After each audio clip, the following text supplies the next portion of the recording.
Sean Coleman.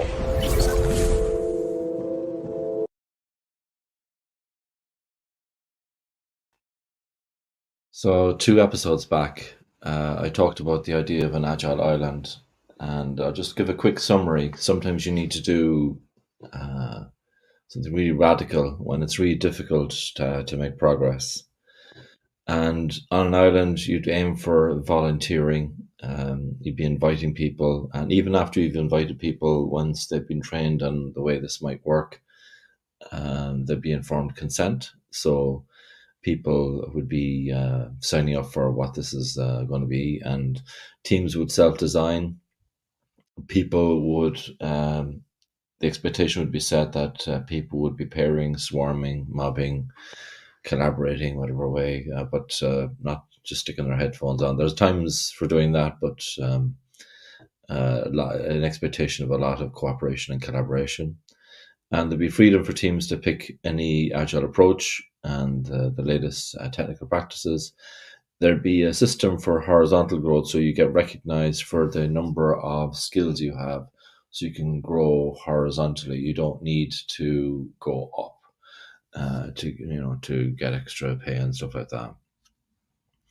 We'd be looking for horizontal growth, but also we'd be looking for simplification, descaling, in scaling maybe, but scaling as a last resort, but also thinking what can we take away, how can we declutter our workflows, processes, and even our products.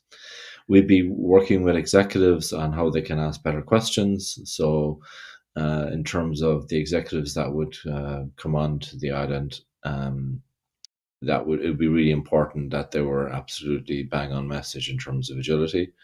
Um, and we would be designing with the customer, not designing for the customer, using a discover to deliver approach. And there'd be more opportunities for team members to work face to face with each other, but also with customers and with end users. There'd be respectful ways of working with other teams, and we'd be focusing on the risks we're trying to manage in terms of compliance, as opposed to you had to fill out the spreadsheet because someone dreamed this up 15 years ago and everybody forgets what it's about. So people might have other ways of demonstrating that they're in control. What we'd be trying to eliminate, though, on the island would be organizational entrenchment, any organizational divide, any siloed kind of design, helping people who don't want to be helped. Jira, a tool, we'd want to avoid that. I've seen people using labels and filters, and then going along with that, you'd have project organization, project management office. They'd be banished from the island. There'd be none of that business on an agile island. No agile BS on an agile island. So how does that differ from culture bubble? So if I was to do a kind of, you just imagine a culture bubble and agile island in a Venn diagram, two circles next to each other. In the culture bubble, it can get bigger. You meet people where they are. The culture evolves, and as that culture evolves and gets more agile than the rest of the organization, some adapters, so to speak, are put around the bubble, so that, for example, if we're doing agile forecasting and we're using probabilistic forecasting and probabilities, and we're saying we give it a better forecast next week and all this kind of thing, but if somebody outside looks for a Gantt chart, my understanding is that people in the culture bubble would give the Gantt chart to not attract antibodies. I'm not saying I recommend that. I'm just saying this is the way it works. In terms of what they might have in common, it would be respect for people based on pull.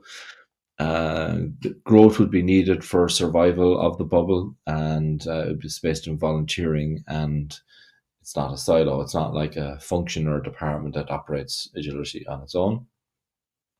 Whereas an agile island is independent. It has a significant enough area to make an impact and not be dependent on the mothership, so to speak. And there would be horizontal growth, agile goodness, no agile BS, a limit to 50 people per island, assuming you've got lots of friends. According to the anthropologist Dunbar, we can deal with up to, was it between up to, is it 150 or 200 people at a time? But I presume you've got lots of friends. So let's say 50 people at work. And we would have a program for executive agility. So on the Agile Island, um, as opposed to a bubble, you're trying to have a significant amount of work that's working in a really authentic, agile way. Really no tolerance for inauthentic agility, and it's taking on 50 people at a time. It's quite slow.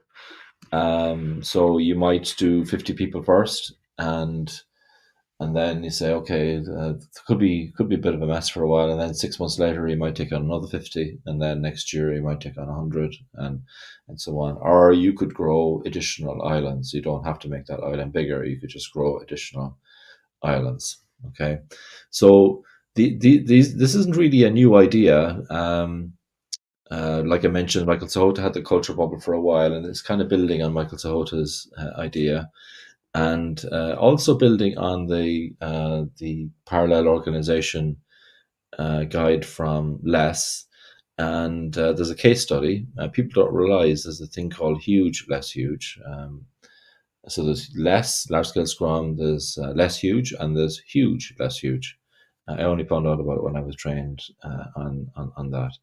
And but it's kind of it's well known within the community. Let's put it that way, within the less community. So stopping at one agile island wouldn't be enough. To spread organizationally, we need momentum. That bringing an archipelago of agile islands, bring, and over time the islands take on more and more within the organization, and adopting large scale frameworks such as less huge, huge, less huge, and flight levels can help avoid isolation of the islands and foster collaboration across products and value streams. Now, some people think, well, when you have this island, you get it all up and running. Well, then you just redock it onto the mothership, so to speak. And I would be advising against that. It's that would be akin to taking over a startup, a big company taking over a startup, and we just to slow them down, we add all of our bureaucracy and all that kind of stuff. And don't get me wrong, I did mention earlier on there are some things we need to be in control of, some risks from a compliance point of view we need to be in control of. But we might have found a better way on the Agile Island, and when we redock, we're just going to suffer what the rest of the organization suffers, and quite quickly, actually, the agility could implode. So my suggestion actually is that rather than doing redocking the Agile Island will stay where it is because it's stuck in the sea. That's where it is. It's well implanted in the sea. Might even be getting bigger through reclaimed land, metaphorically. But we're creating other Agile Islands as well, and they have their own goodness. And it's really important as well what someone said to me yesterday, in a real agile world, there would be no leaders. Leadership is everywhere. I kind of go along with that. However, when people can't agree on a way forward, somebody needs to decide. I mean, that's the reason that product owner exists in Scrum, right? I'm not saying it's the best idea, but if someone basically decides, okay, we're going this way, kind of thing. So I think there would still be some leaders, but the tendency would be towards leadership being everywhere. We don't need to create a leadership position to become a leader. So there's some merit in what's been said there. So basically, whatever leaders would go on to the island, we'd want to be very careful what they bring. I have seen myself with teams got really, really agile, and then they got a new boss, new leader, new broom, and before you know it, we're going backwards. And it happened to me several times in my career, and this for me is a litmus test of how serious we are about agility. So on these agile islands, there'd be zero tolerance for leaders who just aren't at the races in terms of agility. So yeah, zero tolerance. So basically, we'd have to find some way of figuring that out. I have my own ways of doing it. You probably have your ways of doing it. I'll be writing a lot about that in the next year.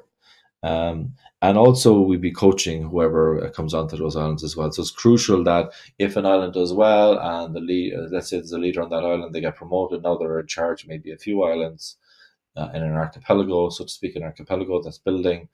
It's important that whoever, if leaders come in under them, maybe they're not needed because we've got agile islands. But if other leaders come in, it's going to be crucial um, that we don't unravel the progress that we've made.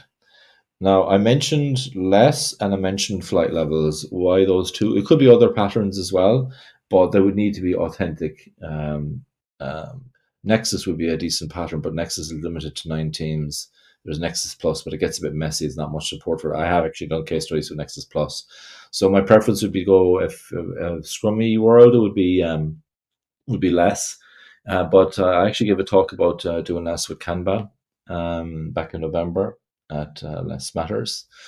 So it's possible to do that. But basically, what I love about Less is there's a big community behind it. There's a big body of knowledge behind it. There's 3 books. There's the website. You've got the community and case studies that I can refer to from the Less community where people have done something similar based on a parallel organization.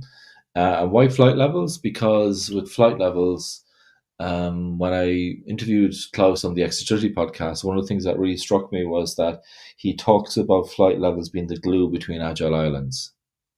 Um, and you could have people, except his difference was he said you could be doing safe over there and you could be doing scrum of scale over here and you could be doing less over here and you'd use flight levels glued together. There'd be no tolerance for safe or scrum of scale on these agile islands because I consider them agile BS. Um, you've got coordination chaos, product owners growing like flowers, all that kind of stuff. So this is really about the reason I was specific about the patterns that might create the archipelago is because I would want the agility to be authentic, and I wouldn't want anybody getting the illusion or delusion that we can buy agility in a box. Um, so as a bridge to the archipelago, other teams can proceed with experiments in a slower evolutionary process towards agility, and using this approach we can gain the advantages of agility quickly while supporting the large organization to make the cultural shift necessary for a wholesale transformation. If you want to find out more about broad and deep agility, just have a search on YouTube.